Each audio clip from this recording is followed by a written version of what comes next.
Õpetajad teevad huvitavaks meil tunnid näiteks niimoodi, et need projekti alguses õpetaja paneb kirja kõigi meie küsimused ja siis projekti lõpus me vaatame, millistele me oleme vastused leidnud ja kui me ei ole osadele, siis me üritame nendele vastuse leida.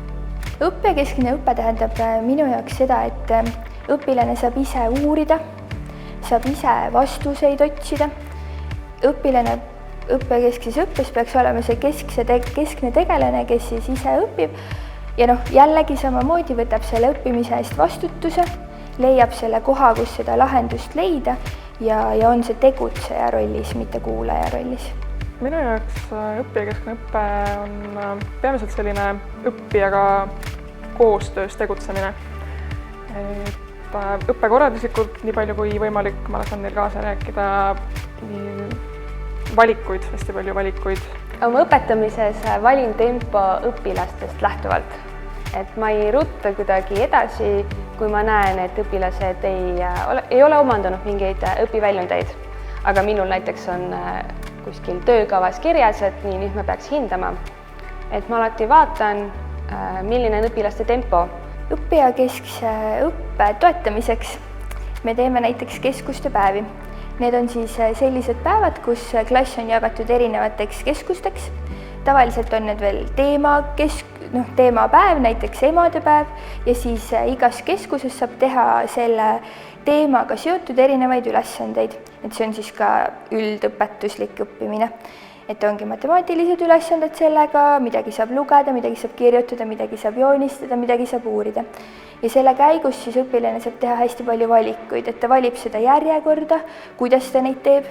Keskustes saab sageli valida ülesande raskusastet, et milline on temale vastav ülesanne või tema tasemele vastav ülesanne ja seda teha.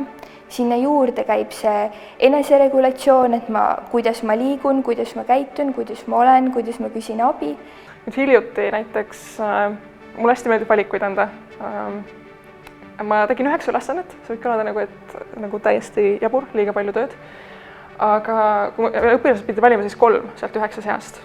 Ja nad leidsid need, mis olid neile tähenduslikud. Ja nii tore oli lugeda. Nad päriselt õppisid, nad päriselt leidsid need õpikohad, nad vaimustusid sellest planeedist. Ja kõik lihtsalt sellepärast, et nad said ise valida kõigi need ülesandete hulgas siis need, mis neid kõnetasid. Õpetame matemaatikat huvipõhiselt ja lennuüleselt. See tähendab, et meil on siis näiteks 4 5. klassi ja nende klasside peale on 4 õpetajat ja siis me kaardistame õpilaste huvid ära, jagame nad huvidepõhiselt rühmadesse ja siis need rühmad saavad nagu iga õpetaja saab oma rühma. Ja mingi aja tagant siis need huvid uuesti kaardistatakse, uued rühmad tekivad ja rühmad siis saavad ka uued õpetajad. Ja selle puhul meil on hästi hea koostöö õpetajate vahel ka, et me räägime, mis siis mingite õpilaste puhul toimib, et just nagu õppijakeskselt läheneda, et kui on võib-olla mõned keerulisemad õpilased, et siis ka jagame alati, et proovi seda, et mul töötas selline lähenemine selle õpilasega. Ma olen enda klassis märganud, et kui mina ise kõigepealt räägin neile, kuidas on hea õppida, näiteks võtame kõige lihtsama asja minu jaoks, meenutamine. Ehk me alustame iga tundi sellega, et me meenutame, mida me eelmises tunnis rääkisime. Ja ma olen märganud väga selgelt, et kui me meenutame mitu tundi järjest, näiteks eelmise ja üle-eelmise tunni materjale, siis tegelikult paari tunni pärast nad oskavad palju kiiremini öelda, mis me siis teinud oleme. Et esiteks neile jääb see materjal paremini meelde, aga teiseks nad ka harjuvad sedasama protsessi läbi tegema ja nad juba teavad, mida tunni alguses neist oodatakse ja nad tegelikult on juba ise aktiveerinud selle teadmise. Õppijakeskselt lähenedes olen näinud, et nende stressitase on natukene madalamaks läinud, et nad ei muretse kogu aeg minu tundi tulles sellepärast, et ma ei oska mitte midagi, mida nüüd õpetaja minust arvab või et ma saan kindlasti mõnes töös 2. Seda muidugi ikka veel on, sest et kool on üsna stressirohke koht, aga ma olen suutnud enda tundides seda ikkagi vähendada.